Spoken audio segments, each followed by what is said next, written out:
In this extract from Lady Windermere's Hand by Oscar Wilde, Lady Windermere has left her husband's house and gone to the house of Lord Darlington, who is not at home. She is followed by Mrs. Erline. Lady Windermere thinks Mrs. Erline is having an affair with Lord Windermere, but unbeknown to Lady Windermere, Mrs. Erline is in fact Lady Windermere's mother. She had to give him up and abandon, give the baby up as a baby. May I introduce the delightful Mrs. Vicky Blount and the lovely Miss Frankie Whillock.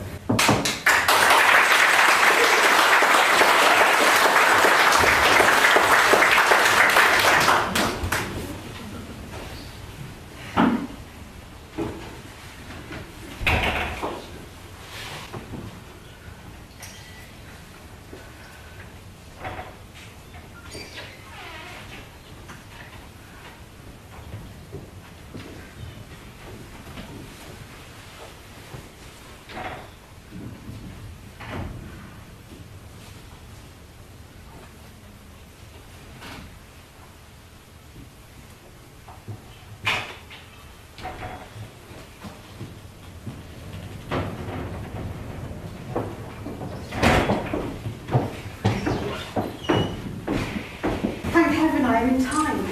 You must return to your husband's house immediately. Must? Yes, you must. There is not a second to be lost. Lord Darlington may return at any moment. Don't you near me! You are on the brink of ruin. You are on the brink of a hideous precipice. You must leave this place. My carriage is waiting at the corner of the street. You must come with me and drive straight home. What are you doing? Miss Erline, if you had not come here, I would have come back. But now that I see you, I feel that nothing in the whole world would induce me to live under the same roof as Lord Windermere. You fill me with horror. There is something about you that stirs the wildest rage within me. And I know why you are here. My husband sent you to lure me back, that I may serve as blind to whatever relations exist between you and him. You don't think that. You can't. Go back to my husband, Mrs. Erline. He belongs to you and not to me. I suppose he's afraid of scandal. Men are such cowards. They outrage every law of the world and are afraid of the world's tongue. But he had better prepare himself. He shall have a scandal. He'll have the worst scandal there has been in London for years. He shall see his name on every vile paper. Mine on every hideous placard. No, no. Yes, he shall. Had he come himself, I admit, I would have gone back to the life of degradation you and he had prepared for me. I was going back, but to stay himself at home and send you as his messenger. It was infamous. Infamous. Think what you like about me. Choose what you say against me. But go back. Go back to the husband you love. I do not love him. You do. And you know that he loves you. He does not understand what love is. He understands it as little as you do. But I see what you want. It would be a great advantage to get me back.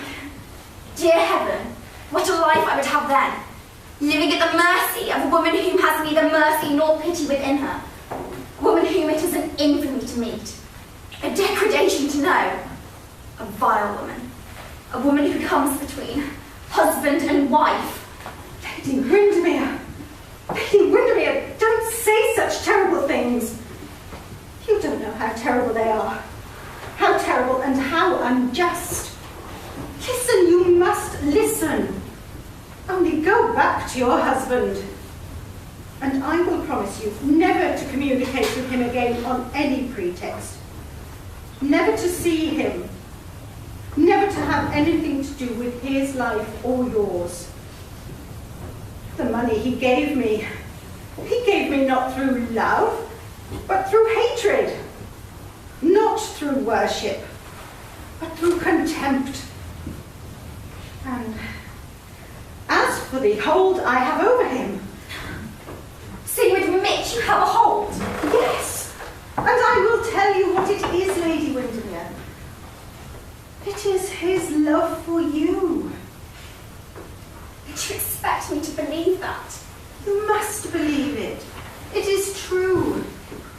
It is his love for you that has made him submit to, call it what you like, threats, tyranny, anything you choose, but it is his love for you that has made him... Oh, it is his love for you that must protect you from shame and disgrace. What do you mean? You are insolent. What have I to do with you? Nothing, I know it, but I tell you, your husband loves you. Such love you may never find again in your whole life. But if you throw it away, the day may come when you will search for love, and it will not be given to you. Beg for love, and it will be denied you. Oh, Arthur loves you.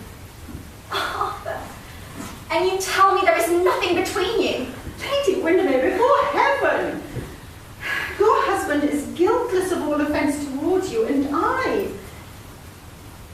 tell you that, had it ever occurred to me that such a monstrous suspicion would have entered your mind, I would have died rather than cross your life or his. Oh, died, gladly died.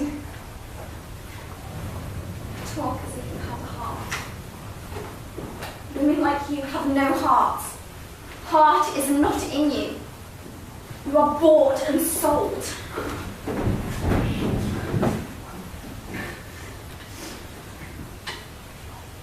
Choose what you believe about me. I am not worth a moment's sorrow. But don't ruin your beautiful young life on my account. You don't know what may be in store for you unless you leave this house at once. You don't know what it is to fall into the pit, to be despised, mocked, abandoned, sneered at, to be an outcast, to find the door shut against one, and to have to creep in through hideous byways, afraid every moment lest the mask should be stripped from one's face, and all the while to hear laughter, the terrible laughter of the world, a thing more tragic than all the tears the world has ever shed. You don't know what that is.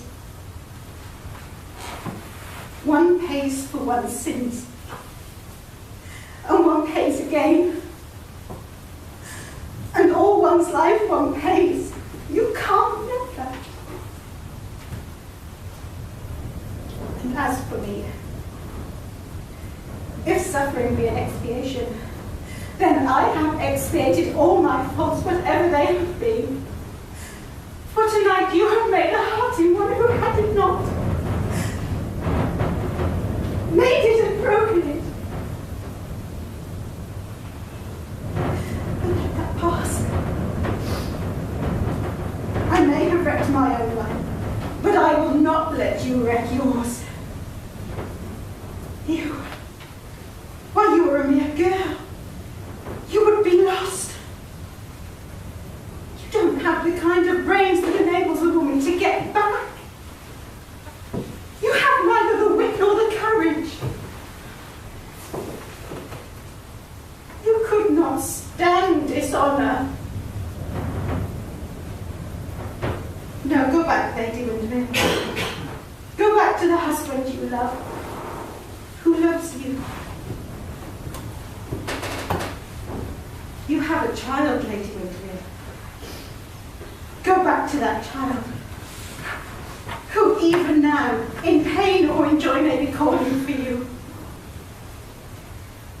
God gave you that child, but he will require from you that you make his life fine, that you watch over him. What answer answer will you give to God if his life is ruined through you? No, go back. Your husband loves you. He has never wavered for a moment from the love he bears you. But even if he had 1,000 loves, you must stay with your child. If he was harsh to you, you must stay with your child. If he ill-treated you, you must stay with your child. And even if he abandoned you, your place is with your child.